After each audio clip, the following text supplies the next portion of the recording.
And I thought we'd do a quick catch-up video of our late spring, early summer, and a bit of the mess that we've actually created.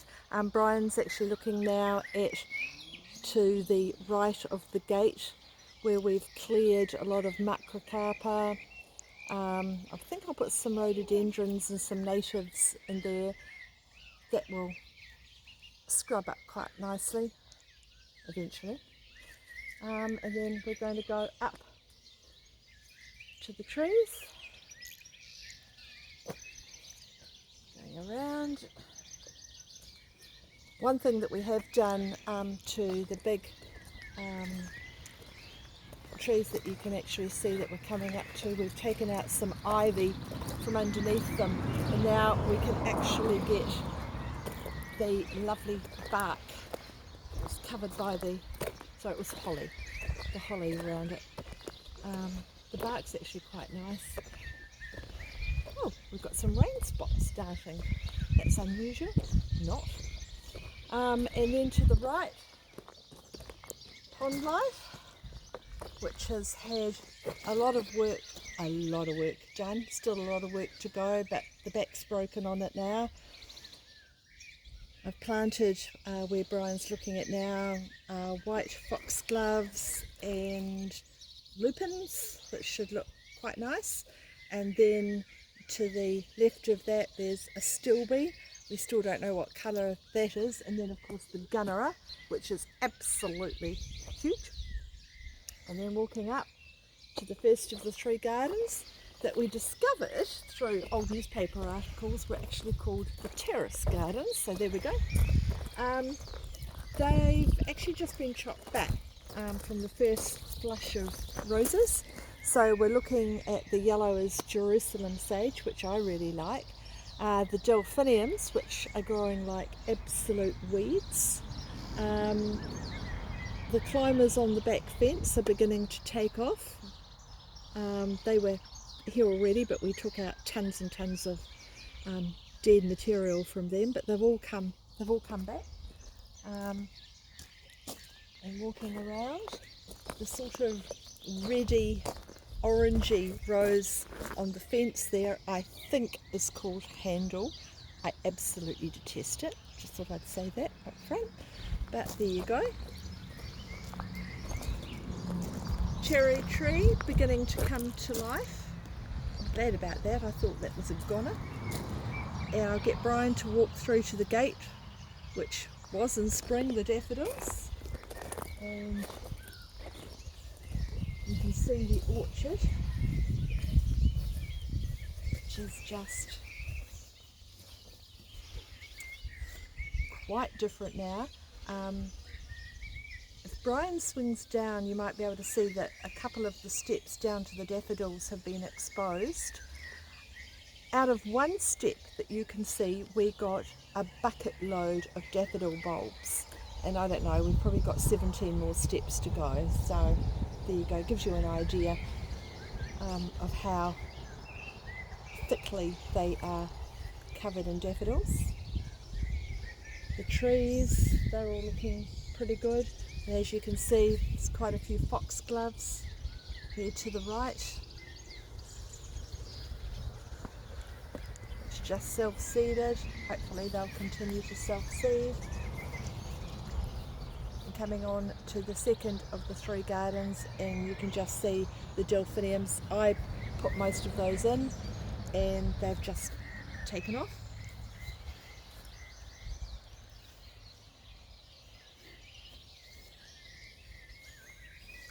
One or two poppies.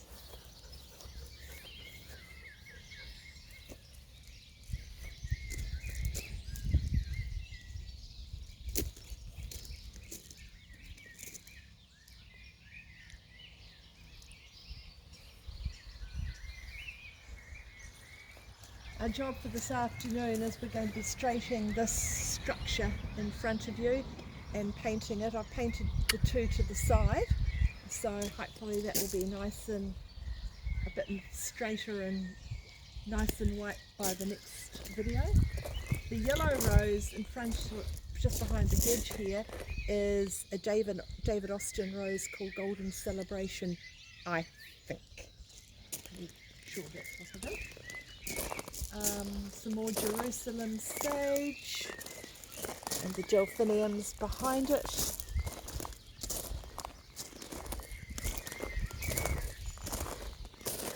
And coming up into what I was very suspicious when we cleared all the rubbish was a Japanese garden, and lo and behold we've got some old papers dated back from 1909 and people were standing in front of the Japanese garden, so that's what it is.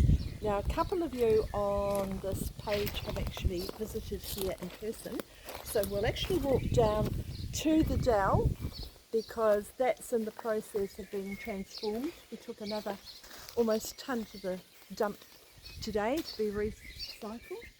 And if we have a look, you can actually see right down to Liberty's paddock. This was just completely overgrown in weed trees. And I think you can see that there'll be a nice vista down here. We're going to put back the Japanese garden into this area. I think that will look quite nice.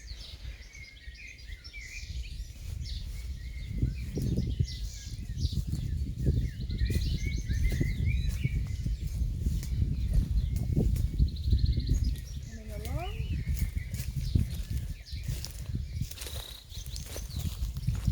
Past the magnolia, which is about to come out into beautiful cream flowers, into the area we call the mound.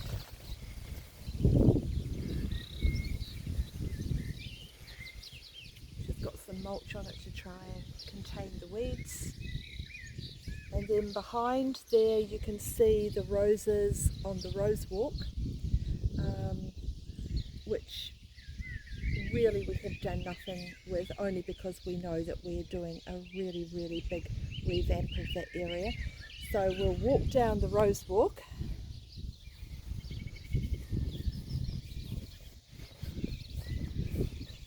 The idea is that we're going to reuse a lot of the wood in the rose walk, and maybe put a nice wooden bridge between the two pergolas. I think this pink rose here is Constant Spry. Get Brian to walk down if you can through the prickles.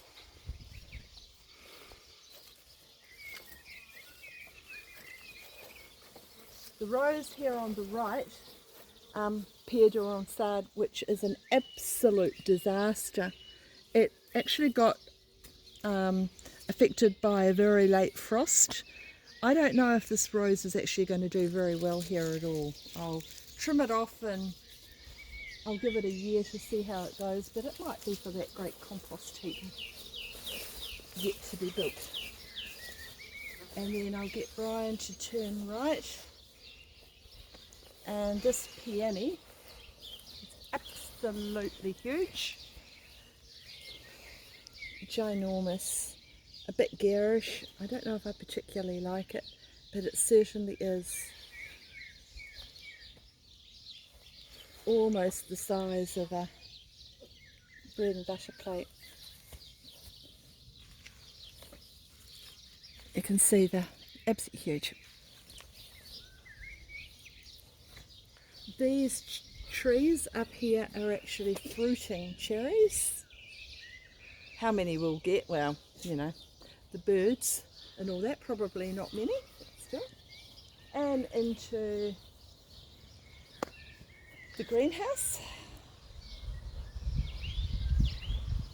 which will be absolutely great.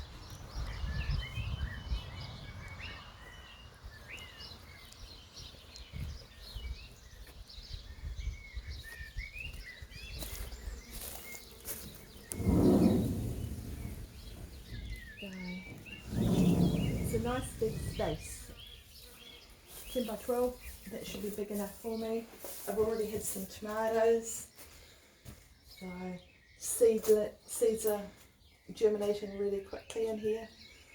So there you go. And back out. And then to the left of the greenhouse are the grapevines, which are doing really well. They're actually covered in bunches of grapes at the moment. So that's looking good.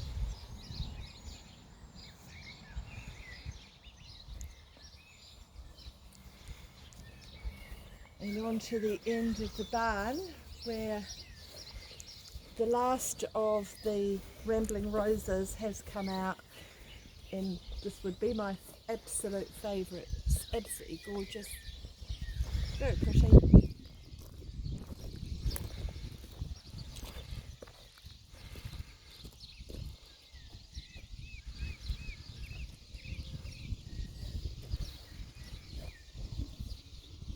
Now these roses here in this garden have all been hacked back.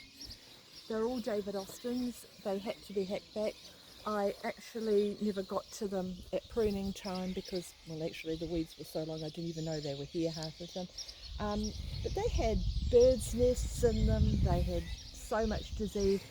So I think they'll come back and flower again this year. And then heading down into the area that we call the wood, up past the junk heap and the water tank.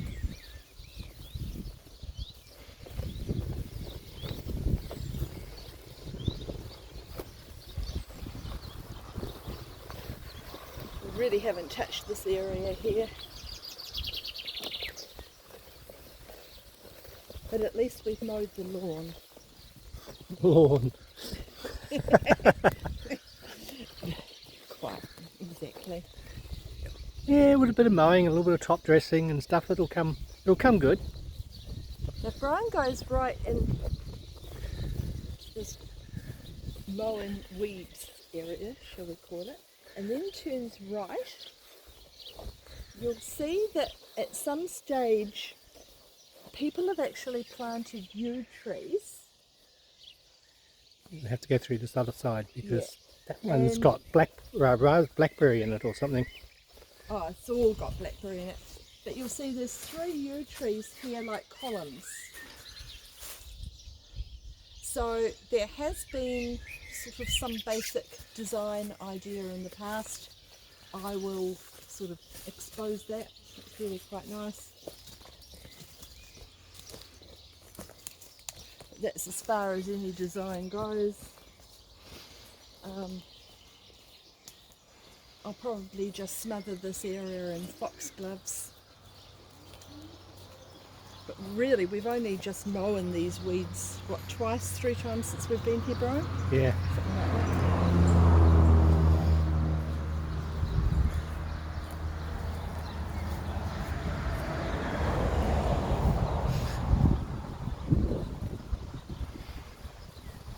And then if we cut through here to the other side of Pond Life,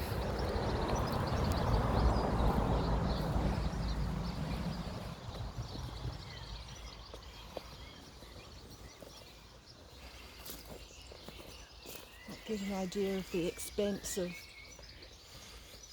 lawn, for the want of a better word, that we've got. I couldn't mow any further because the hose was all through there. Yeah. Kiwi fruit. Absolutely huge. Oh gosh, it's got some flowers on it. That's what I want to see. It's even got a couple of pieces of fruit developing actually in a few places. Yeah.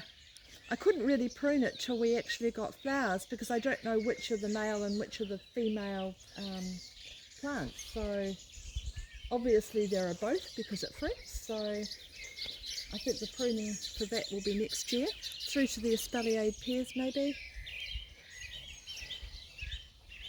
Although we've done a lot of work here, it still looks very messy, but the bones of this area are getting in. The pears have actually fruited up. And if Brian turns around to the pond itself... I'll just wait. Got fruit. Yep. Fruit starting, and we only planted them. Yep. Now, apart from the rubbish and the weed, which is so thick you could walk on in the pond, you can actually see that we've got some water lilies in there and some irises, which are actually pretty horrible. I was really hoping they'd be blue. They're sort of a browny yellow, but never mind. And then turning right around to this nice rose, which is a David Austin.